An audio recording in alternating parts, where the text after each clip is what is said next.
Welcome back to our channel.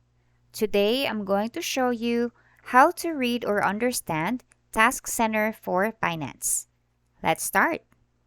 So let's go to Binance.com and then log in to your account. You can also do this through Binance app that's on your smartphones. In this case, I'm just using desktop.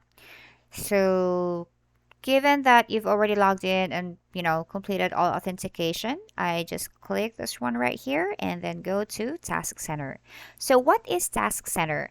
Task Center for Binance, guys, is sort of their promotions or a lot of initiatives that they give to their Binance account holders for some tasks in exchange of rewards. So the rewards that you're going to be getting are mostly in crypto. So in this case, I'll just give you example few of the tasks that they're giving me.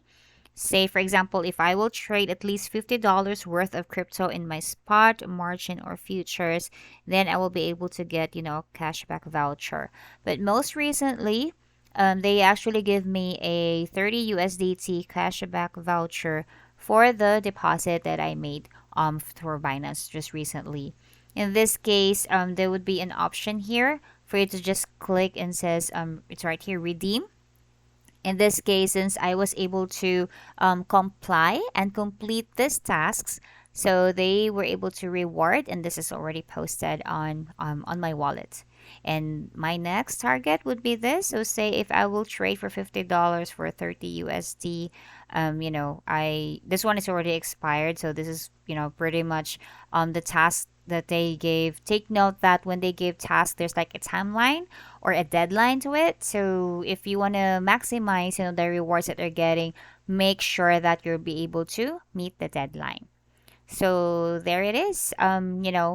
They also have like FAQs if you need to, just explore more what Binance can offer. And I hope learn something today. Please leave a like. Thank you for watching. Goodbye.